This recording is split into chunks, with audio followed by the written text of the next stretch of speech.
Good morning, guys. Today we will be reading chapter 12. Where was Mama?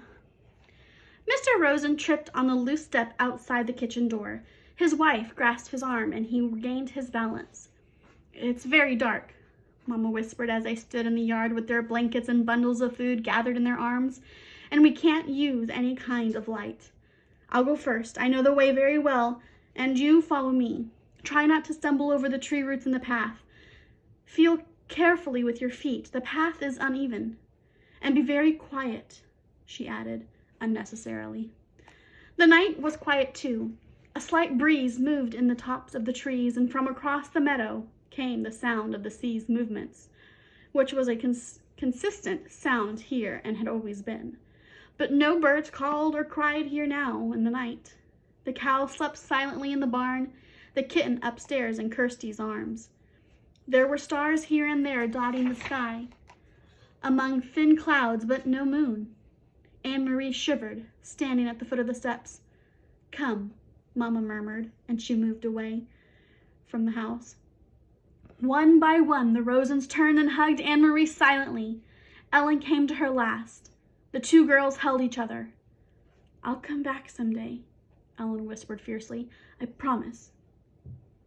"I know you will," Anne-Marie whispered back, holding her friend tightly. Then they were gone.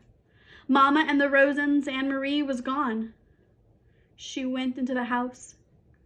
Anne-Marie was alone. She went into the house, crying suddenly, and closed the door against the night. The lid of the casket was closed again.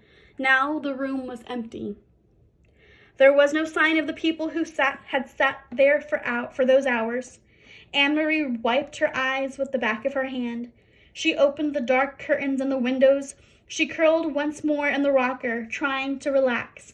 She traced their route in her mind. She knew the old path, too. Not as well as her mother, who followed it almost every day of her childhood with her dog scampering behind. But Anne-Marie had often walked to town and back that way. She remembered the turns, the twisted trees whose gnarled roots pushed the earth now and then into knotted clumps, and the thick bushes that often flowered in the early summer.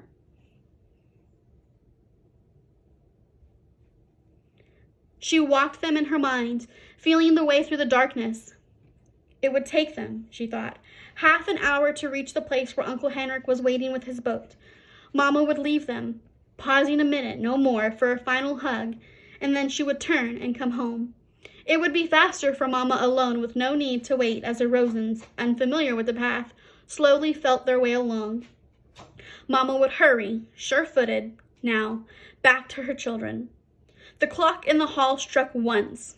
It was 2:30 in the morning. Her mother would be home in an hour, Anne-Marie decided. She rocked gently back and forth in the old chair. Mama would be home by 3:30. She thought of Papa, back in Copenhagen alone. He would be awake too. He would be wishing he would have come, but knowing, too, that he must come and go as always. To the corner store for the newspaper, to his office when the morning came. Now he would be afraid for them, and watching the clock, waiting for words that the Rosens were safe, that Mama and the girls were here at the farm, starting a new day with the sun shining through the kitchen window and cream on their oatmeal. It was harder for the ones who were waiting, Anne-Marie knew. Less danger, perhaps, but more fear. She yawned, and her head nodded. She fell asleep, and it was a sleep as thin as the night clouds, dotted with dreams that came and went like stars. Light woke her, but it was not really morning, not yet. It was only the first hint of a slightly lightening sky, a pale gleam at the edge of the meadow, a sign that far away somewhere to the east, where Sweden still slept, morning would be coming. Dawn would creep across the Swedish farmland and coast. Then it would wash little Denmark with light and move across the North Sea to wake Norway. Anne-Marie blinked in confusion, sitting up, remembering after a moment where she was and why. But it was not right. The pale light at the horizon, it should be dark still. It should be night. She stood stiffly, stretching her legs, and went to the hall and looked at the old clock. It was past 4 o'clock. Where was Mama? Perhaps she had come home, not wanted to wake Anne-Marie, and had gone to bed herself. Surely that was what it was. Surely that was it. Mama must have been exhausted. She had been up all night, had made the dangerous journey to the boat, and had returned through the dark woods, wanting only to sleep. Anne-Marie went up the narrow staircase. The door to the bedroom where she had slept with Ellen was open. The two small beds were neatly made, covered with the old quilts, and empty. Beside it, Uncle Henrik's door was open too, and his bed, too, was unused and empty. Despite her worry, Anne-Marie smiled slightly when she saw some of Henrik's clothes crumpled in a chair and a pair of shoes, caked with barnyard dirt, lying on the floor. He needs a wife, she said to herself, imitating Mama. The door to the other room, the one Kirsty and Mama were sharing, was closed.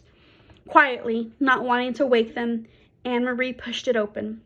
The kitten's ears moved, standing up straight, its eyes opened wide and raised its head and yawned. It pried itself out of Kirsty's arms, stretched, and then jumped lightly to the floor and came to Anne-Marie. It rubbed itself against her leg and purred. Kirsty sighed and turned her sleep. One arm, free now of the kitten's warmth and comfort, flung itself across the pillow. There was no one else in the wide bed. Anne-Marie moved quickly to the window, which overlooked the clearing that led to the path's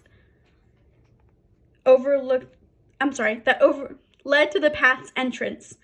The light outside was still very dim, and she peered through the dimness, trying to see, looking for the opening in the trees where the path began, looking for Mama hurrying home. After a second, she saw a shape there, something unfamiliar, something that had not been there the day before. A dark shape, no more than a blurred heap. At the beginning of the path, Anne-Marie squinted, forcing her eyes to understand, needing to understand, not wanting to understand. The shape moved, and she knew it was her mother, lying on the earth. Oh my goodness. Guys, stay tuned and we'll see what happens tomorrow. Have a good day.